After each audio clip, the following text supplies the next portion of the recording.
Olá, gente. Como eu havia prometido, né? Vamos fazer uma revisão da aula de linguística, tá certo? Da disciplina de linguística. Então, um resumão do resumão, desde o começo até nosso último assunto, tá?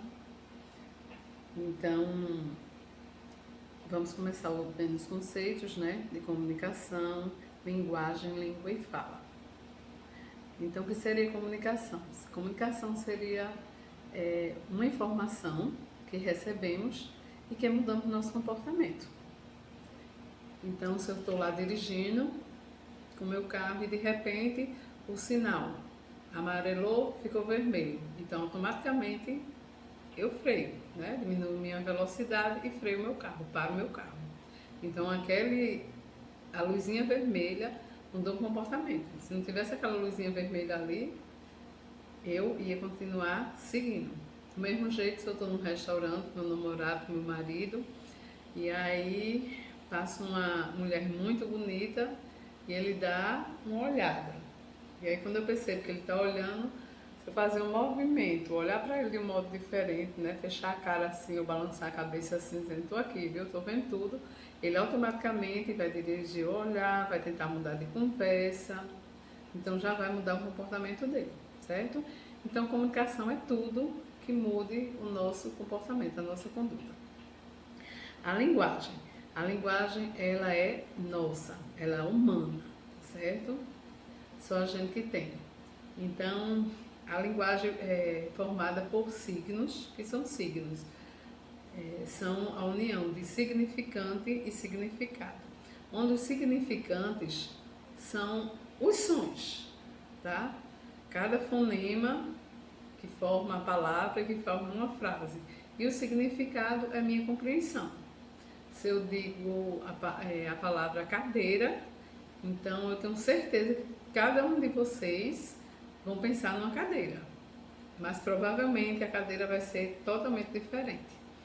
Uma cadeira vai ser de madeira, a outra pode ser de balanço, a outra pode ser uma cadeira de papai, enfim.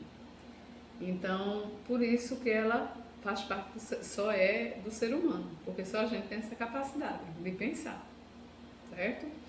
A língua. A língua são regras que tem, tá? Então, a língua é a língua portuguesa, língua inglesa, as línguas de sinais.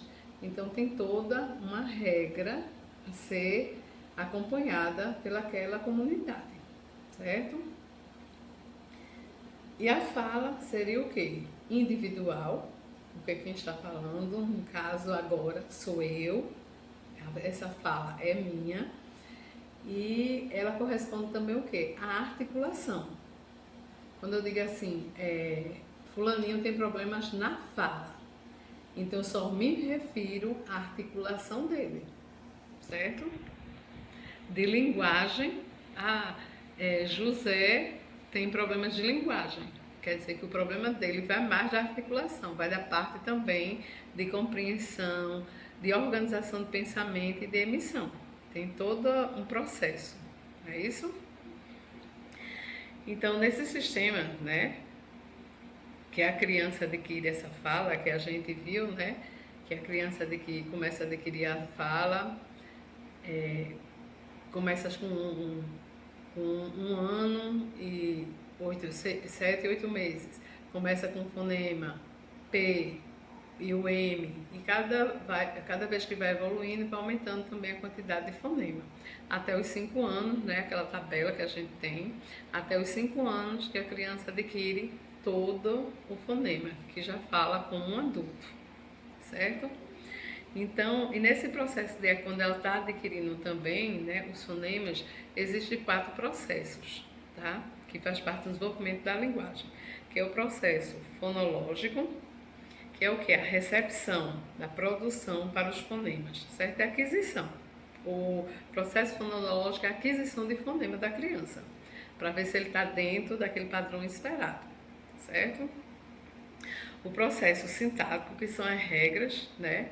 Que a gente viu que a criança primeiro fala o substantivo, depois ela começa já a usar o verbo substantivo e cada vez mais ela vai aumentando a frase dela, mas ela vai usando de acordo com a língua paterna, tá?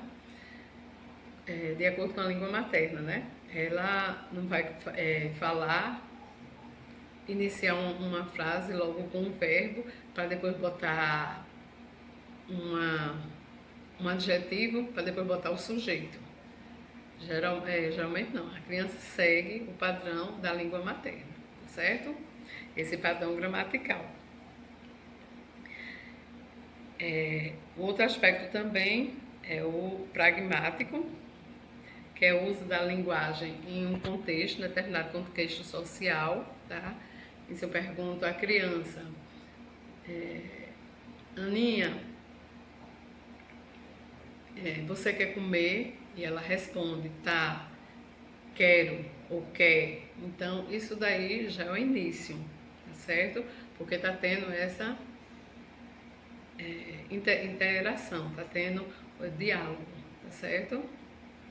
E o semântico, que o semântico é já a elaboração do pensamento da criança, certo? E tá ligado mais à parte realmente do significado, que são as brincadeiras simbólicas que a gente vai ver no finalzinho, né? Quer dizer, a gente já viu que a gente vai fazer uma revisão no final, que são as brincadeiras simbólicas, todo o processo que também é hierárquico, e a gente vai ver essa questão, certo? E a gente viu também, para uma criança desenvolver a linguagem, ela precisa de quê? Ela precisa da parte auditiva, né, normal. Então a gente viu, né, a gente tem lá a foto, né, os slides da gente, do pavilhão, né, que o pavilhão serve para quê? Para captar o som. Então a criança, a partir da 20ª semana de vida intrauterina, ela já começa a ouvir. Então ela ouve a voz da mãe e ouve também barulho externo, alto, né, gente? A gente diz, claro que ela não vai ouvir, mas se for um barulho alto, a criança já consegue ouvir, tá? Tanto é que tem pesquisas que quando a mãe está grávida e gosta de uma música e canta muito essa música, quando a criança nasce, momento de cólica dela ou de alguma dor, e a mãe começa a cantar essa música, a criança começa a ficar mais calma. Por quê? Porque ela se sente segura, do mesmo jeito que está na barriguinha ainda. Então, e a partir dos 7 meses, né? A partir de 7 meses, quando a criança já nasce, ela já está com 7 meses, ela começa o quê? Já procurar a fonte sonora. Então, se a gente pega um chocalho e faz uma zoadinha aqui, ela já vira o rostinho. Se faz um barulho desse lado de cá, ou a mãe fala alguma coisa, ela já procura a fonte sonora, ela já olha em direção ao som, certo? Então a gente viu, né, que tem um pavilhão, depois tem um conduto, que é feito um canudo, né, que é o conduto auditivo externo, aí vem a membrana timpânica, coladinho na membrana timpânica existem os 3 menores ossículos, tá certo? Que é o martelo, a bigorna e o estribo, que eles estão encaixados um no outro, e aí quando a membrana, o som vem, né, junto com o ar, que bate nessa membrana timpânica, esses ossículos vibram e o estribo, o último ossículo, está acoplado à cavidade oval, que aí vai receber essa vibração também, e segue para o ouvido médio, interno, onde está a cóclea, tá certo? E a gente viu, né, que é aí que tem a transformação do som, né, do estímulo, que começa com sonoro, e depois esse estímulo é o quê? É estímulo elétrico, que vai para o nervo auditivo e que vai dar que vai mandar a informação para o nosso cérebro, ok? Então, a audição, depois vimos o quê? A fala, né? Que os nossos órgãos fonoarticulatórios, ele tem que estar perfeitos. Então, a criança que nasce com fissura, né? Se for bilateral, vai ter duas dificuldades.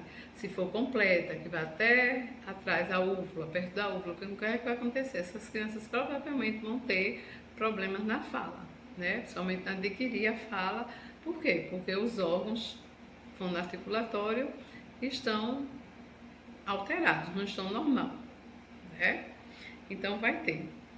E a gente viu também, né, que a parte responsável pelo esse movimento, pela articulação da fala é a área de Broca, que é a área na região do hemisfério frontal, no giro inferior do lado esquerdo, que é a área da articulação.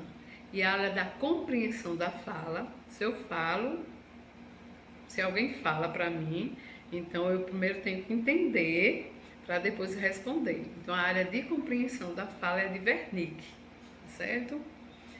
Que a gente também já viu isso, né? E também a gente precisa de quê? Para a nossa fala sair, a gente precisa do som da nossa voz, que ela é produzido pela vibração da laringe, certo? Que fica nessa região anterior do pescoço, que é formado por 9 cartilagens, sendo 3 pares e 3 ímpares. Aí as 3 ímpares é a tireoide, cricoide e epiglote, e as 3 pares, corniculadas, cuneiforme e a litenoide, ok? E aí a gente viu também que a laringe ela tem a função fonatória, né? A gente fala porque as pregas vocais estão vibrando, tá certo? Mas aí o que é que acontece? A função primordial, a função importante e mais importante da laringe é a de fonação? Não, tá? É a de quê? Proteção. Proteção das nossas vias aéreas inferiores. Quando a gente vai deglutir, a laringe se eleva e a cartilagem epiglote, que é aquela uma folhinha, ela faz o vedamento para o alimento não entrar e não ir para os nossos pulmões, tá certo? Então, a principal função dela é a de proteção, tá? Embora ela participe na fonação, na função esfecteriana, se a gente for pegar um peso aqui, se eu for levantar uma mesa, né? Eu fazer uma força aqui, eu faço uma força. Então, para eu fazer essa força, eu também faço um bloqueio na minha laringe para o ar não sair, para eu ter mais resistência, tá certo? Tanto é que a gente viu também, a gente comentou em aula, que o aparelho fonador, ele a princípio não existe. Feito o aparelho digestivo, feito o aparelho respiratório, todos os aparelhos que a gente tem, o aparelho circulatório, né? Por quê? Porque ele, o aparelho fonador, a gente, o ser humano, foi desenvolvendo depois, mas a gente usa órgãos, tanto do aparelho digestivo, que é o nosso órgão fonoarticulatório, então a gente usa a língua, a boca, que a princípio faz parte do aparelho digestivo, e a gente usa a laringe, que faz parte do aparelho respiratório, certo? Depois, a gente fala um pouquinho das abordagens, né, gente? Então, as abordagens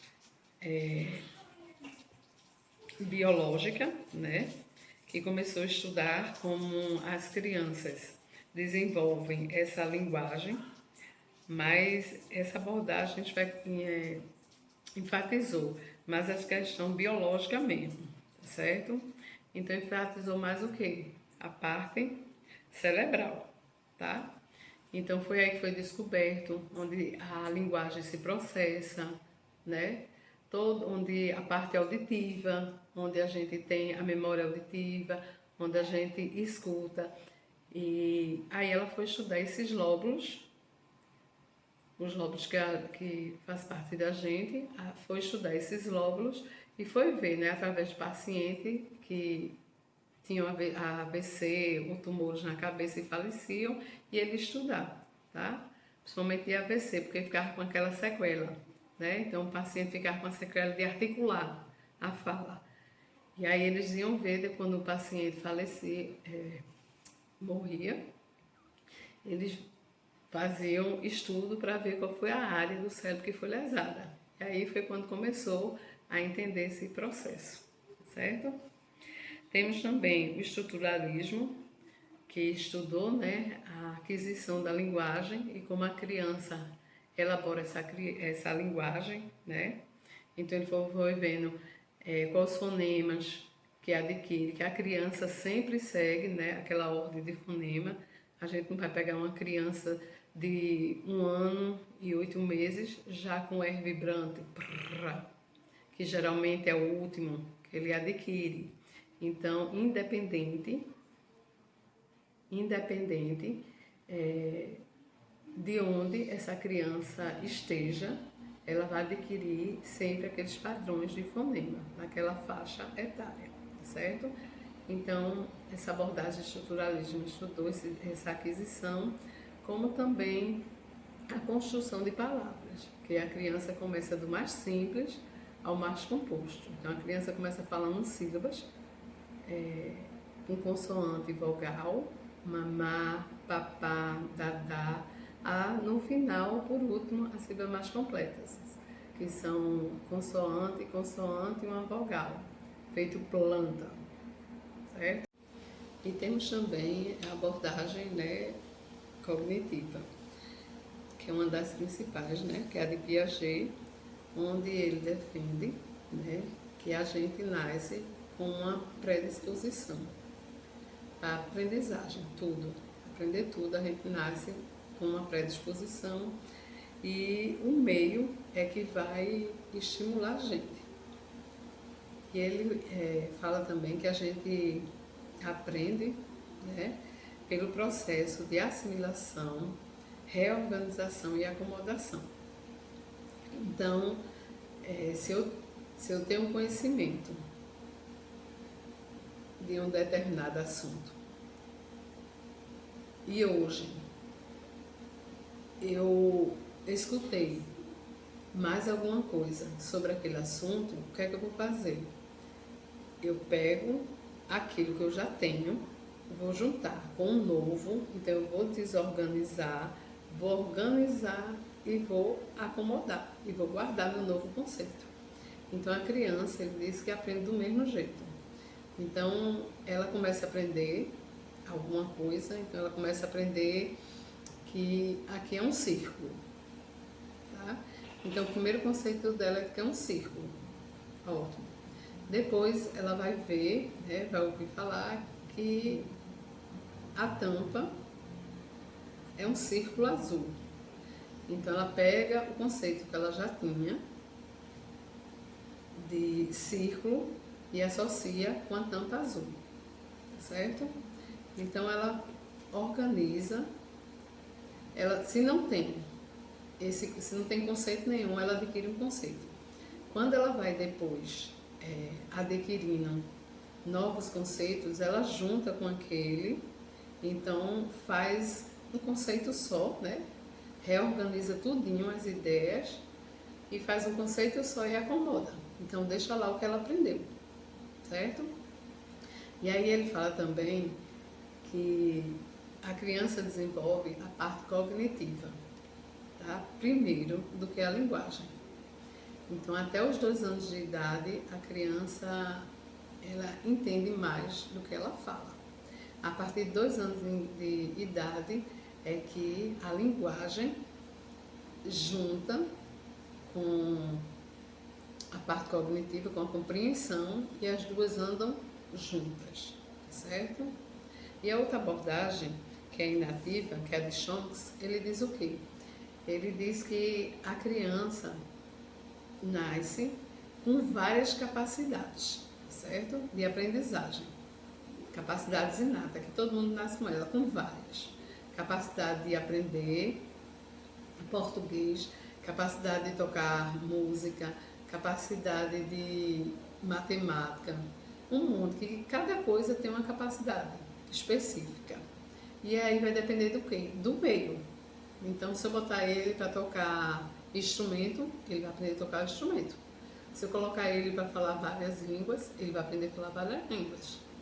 Precisa só o ambiente estimular aquelas áreas, certo? E ele desconcorda, ele entra em atrito com Piaget na abordagem cognitiva, porque ele diz que a parte cognitiva da criança e a parte da linguagem desenvolvem paralelamente, certo? Então, tanto a linguagem como a parte cognitiva, o intelecto da criança de compreensão se desenvolve paralelamente. Não é como Piaget, que acredita que a criança desenvolve primeiro a parte cognitiva, quando é uns 2 anos é que a parte de linguagem junta com a parte cognitiva e as duas caminham juntos, se desenvolvem juntos, simultaneamente. Certo? Outro ponto que a gente viu também foi sobre os processos fonológicos, o inventário fonológico, né? Que geralmente ocorre de 1 ano a 6 meses até os 4 anos. Que seria o quê? Primeiro a criança adquire, né, os fonemas explosivos e nasais, que seriam esses fonemas, o B, o M, o P, o T, o D, o K e o G. Depois eles iam para as fricativas, que seriam o F, o V, o S, o Z e o X. E as líquidas, o L, o R, o LHA e o R vibrante. E falou também das estruturas, né? Das sílabas, que justamente quem deu início a esse estudo foi justamente a abordagem estruturalista, tá? Que a criança começa do mais simples para o mais complexo. Então ela começa consoante e vogal, né? O papá, mamá, depois consoante, vogal e vogal, depois consoante, vogal e consoante e por último consoante, consoante e vogal. Então ela estudou todo esse desenvolvimento que todas as crianças passam, tá certo? Um estudo enorme de crianças que viu que todas passam por esse mesmo processo. E o que seria esse processo fonológico, né? O inventário fonético? Seria simplificação. Quando a criança, de 1 ano e 6 meses até 4 anos, 4 anos e meio, ela começa a adquirir esses fonemas, como a gente viu também naquela tabela, ela não adquire os fonemas todos, com 2 anos, ela fez 2 anos e adquiriu todos os fonemas, né? A criança vai adquirindo os fonemas gradativamente, tá certo? E o que é que vai acontecer durante esse desenvolvimento? Vai acontecer alguns processos de simplificação, que são estrutura silábica, onde a criança ainda está, vamos supor, no primeiro, na primeira estruturação silábica, é consoante e uma vogal, tá certo? Ou consoante, vogal e consoante.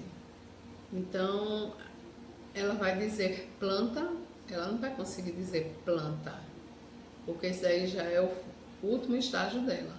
Então, ela vai dizer provavelmente panta, tá? E às vezes, isso é errado? Não, não é errado. Isso é um processo de simplificação que faz parte do desenvolvimento da criança, tá? Isso, gente, estou falando até os 4 anos e meio, tá certo? De 4 a 4 anos e meio, isso acontece. É o processo de simplificação que é normal do desenvolvimento, tá? O que pode acontecer também, substituição. Então, tem algum fonema que a criança esteja com alguma dificuldade. Às vezes a criança tem algum hábito de chupeta, ou tem adenoide, e aí respire mais pela boca. Então ela tem dificuldade de fazer o movimento do F. V, V. Então quando vai olhar uma faca, ou a mãe está com uma faca, e ela olha e diz caca, porque o som C é mais fácil para ela, certo? Então seria o de substituição. O de assimilação, a criança vai assimilar os fonemas, tá? Vai colocar substitui o fonema assimilando ao resto da palavra. Como, por exemplo, macaco. Então, macaco, ela vai dizer macaco, então ela diz cacaco.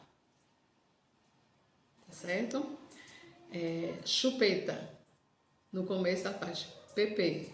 Depois ela começa pepeta. E depois é que ela vem chupetar, porque o chu já tem uma consoante e uma vogal, que é o último estágio dela. Que geralmente ela vai pegar lá por 4 anos, perto dos 4 anos. Então a criança de 3 anos dificilmente vai falar, tá certo? E tem a metástase. As metástases são quando a criança, né, já está no final, agora realmente ela já está no finalzinho e ela auto se corrige. Então a gente fala caderno e a criança fala, a gente fala caderno e a criança fala caderno. Então ela acrescenta o fonema, certo? Ok, minha gente? E na aula de ontem, uma aluna me perguntou sobre, nessa fase, né? A gente deve agir, gente, sempre falando da maneira correta. Se a gente vai dar um banho numa criança, ou se a gente está enxugando aquela criança que está em desenvolvimento, então eu vou lavar a mão, o cabelo, o nome correto, porque a gente tem mania de falar tudo no diminutivo, né? Quando a gente está relacionado a criança, a bebê. Então a gente, o pezinho, a mãozinha, o cabelinho, e a gente está dificultando a aquisição dessa criança. Porque quando a gente diz pé, uma sílaba só, pé. Quando a gente diz pezinho, são 3. Então a criança mais ter dificuldade, né, em memorizar, que a memória dela auditiva ainda está em maturação. Então para ela vai ser o quê? Muito difícil, tá? Outra coisa que a gente tem cuidado é que não imitar a criança. Se a gente imita a criança, a gente vai estimular ela a continuar falando alterado, vou dizer nem errado, porque não é errado porque ela está no momento dela de desenvolvimento, né? Ela está no processo de simplificação. Mas se a criança chega, mamãe, pepeta, aí você quer pepeta? Tome a pepeta. Eu estou estimulando ela, tá? Então, você quer a chupeta? A mamãe vai pegar a chupeta? Sempre a gente está falando correto. Que tem muitas mães que falam igual a criança porque acha bonito, né?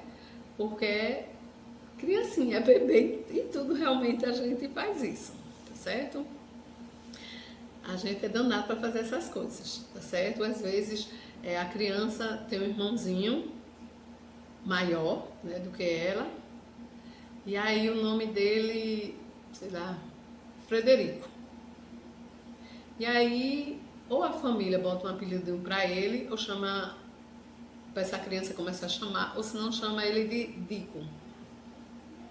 Então, Dico, oi. Às vezes a mãe fala assim, tome, entregue isso a Dico. Vai chamar Dico. Então começa a reforçar. Então o que é que vai acontecer? Essa criança vai crescer, pode até se transformar um rapaz, um adulto, e vai chamar o irmão de Dico. Porque ele se acostumou, fica feito um apelido, tá certo? E outra coisa também, às vezes chega em consultório, mães, somente do primeiro filho, ou quando é filho único ainda, né? Chamando a criança de bebê. Às vezes 5, 6 anos, bebê. Aí não, porque meu bebê, vem cá, meu bebê. Aí você olha assim, faz como bebê. Isso também não é bom para a criança, gente. Porque aí quanto mais a gente vai chamar ela de bebê, mais ela vai se ver como um bebê e vai agir como um bebê. Inclusive na fala também. Então é bom a gente conversar sempre com a mãe, dizer, não mãe, ele não é mais um bebê. Ele já é uma criança, né? Já faz as coisas só, ele já anda, não é bebê. Certo? O outro tópico que a gente viu foi sobre o simbolismo, né? E quem estudou muito esse aspecto das funções simbólicas das brincadeiras foi Zose, fonoaudiólogo, e que ele fala das condutas. Ele divide, né, o simbolismo, a função simbólica, em duas partes: o pré-simbolismo e condutas simbólicas. Então, o pré-simbolismo tem 3 itens. O primeiro é o uso convencional. Então, a criança com 1 ano e 6 meses, 5 meses, ela já começa a imitar, né, o adulto. Ela usa o objeto de forma convencional. Então, se ela vê a mãe o tempo todinho pegando a escova para pentear o cabelo,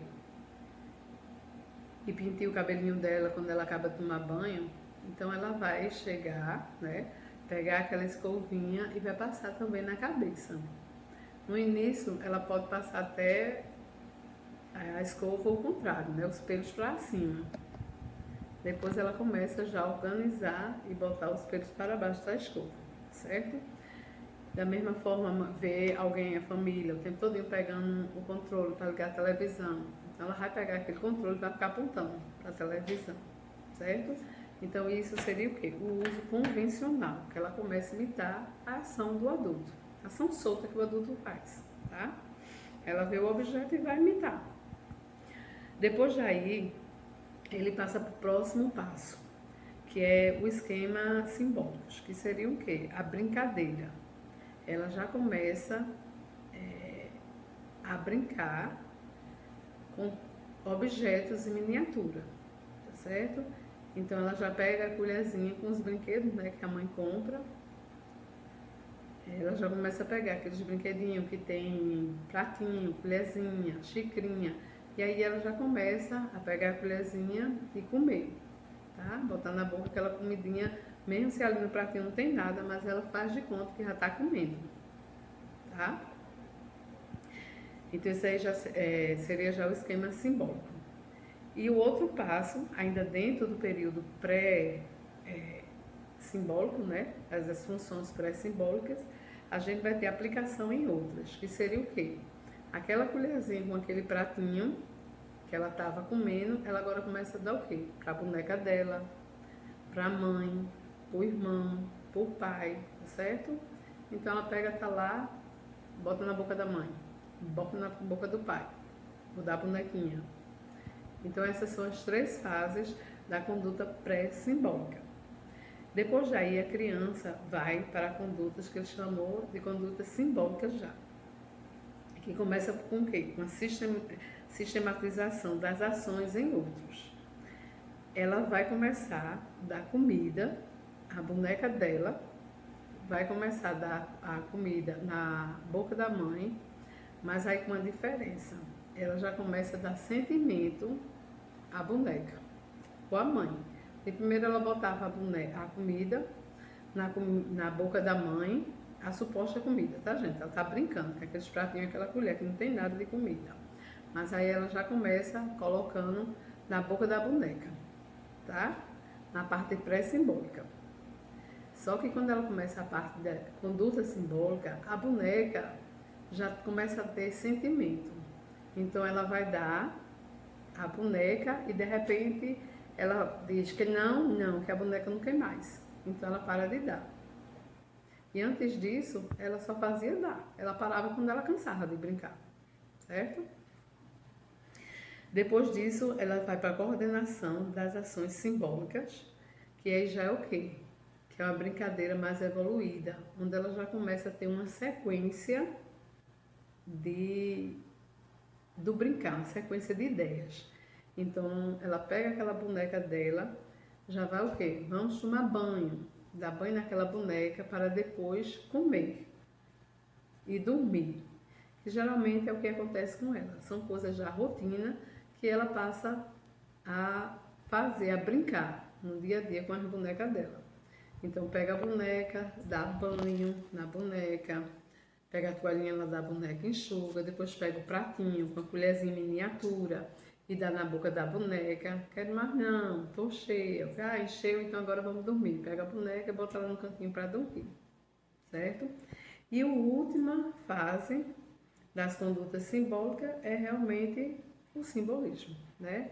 Que é o quê? Quando a criança já está num grau elevado da imaginação, certo? Então ela não precisa usar nada, porque antes, mesmo quando não tinha essa boneca, né? Nessa coordenação de associação, mesmo quando não tinha um chuveiro para dar banho, ou quando não tinha uma toalha, tá? Não tinha toalha para enxugar a boneca. Vamos supor que isso aqui é uma boneca mesmo, mas não tinha toalha. Ela podia pegar um papel que achasse no chão, fazer aquela toalha. Esse papel depois ia transformar na cama dela. Então ela já vai pegar objetos para fingir. E que essa boneca, pronto, vou dormir. Ah, eu agora vou na farmácia comprar um remédio para Aninha, que é o nome da boneca. Aninha que está doente. Então, a boneca que estava dormindo, né, já deixa de ser boneca e passa a ser um carro. Então, ela vai lá na farmácia com esse carro, tá certo? E a parte do simbolismo é a parte que ela não precisa de nada para imaginar. Então, ela vai imaginar que a boneca está tomando banho, tá certo? Então, ela pega a boneca, que pode ser uma garrafa, pode ser um controle, pode ser qualquer coisa, e aí vai tomar banho. Shhh, abre o chuveiro. Com a mão mesmo, ela começa a fazer gestos. Shhh. Ela começa a imaginar que ali tem uma torneira, que aqui em cima tem um chuveiro. Então, tem muitas coisas, né? A brincadeira que ela vai por a imaginação, que é onde se realmente forma a função simbólica. Quando a criança sai daquela coisa objetivo, né? Mesmo que não seja o objeto de verdade, mas que seja uma representação, mas que ela tem hora que ela não precisa usar nada, só com movimento ou com a zoada com o som, tá certo? Vamos para a praia tomar banho. Então pega a boneca dela, estamos na praia, tchum, tchum, tchum, tá dando um mergulho. Então ela imagina, às vezes só com som, ela realiza aquele movimento, que aí quando chega realmente o simbolismo. E o importante disso é que ele relaciona o desenvolvimento todinho da brincadeira, né, que é hierárquica, né, que acontece também na evolução, é uma coisa que é aos pouquinhos, ele relaciona a fala, tá certo? Ao desenvolvimento da linguagem da criança. Então ele diz, se uma criança passa por essas fases todinha, sinal de que ela não vai ter ela provavelmente não vai ter nenhum comprometimento da fala. Por quê? Porque o cognitivo dela está se desenvolvendo bem, porque isso é parte cognitivo. Se a gente pegar uma criança com déficit intelectual, provavelmente essas brincadeiras vão estar atrasadas, tá certo? A gente vai pegar uma criança com 2 anos e meio que ainda está no nível de uso convencional dos objetos, tá certo? E do mesmo jeito que se a gente pegar uma criança que 2 anos que está num nível adequado das brincadeiras simbólicas e a fala está atrasada, ela pode ter apenas um problema auditivo, uma perda auditiva moderada. E aí ela não está desenvolvendo a fala porque não está ouvindo, mas a parte cognitiva dela está funcionando, porque a brincadeira vai principalmente relacionar a parte cognitiva dela, a compreensão cognitiva dessa criança. E as crianças que a gente encontra com comprometimento de compreensão, de cognição, essas crianças apresentam também um atraso no desenvolvimento dessas brincadeiras. Certo, minha gente? Quem tiver alguma dúvida, por favor, mande pelo WhatsApp que eu respondo, ok? Cheiro para todos.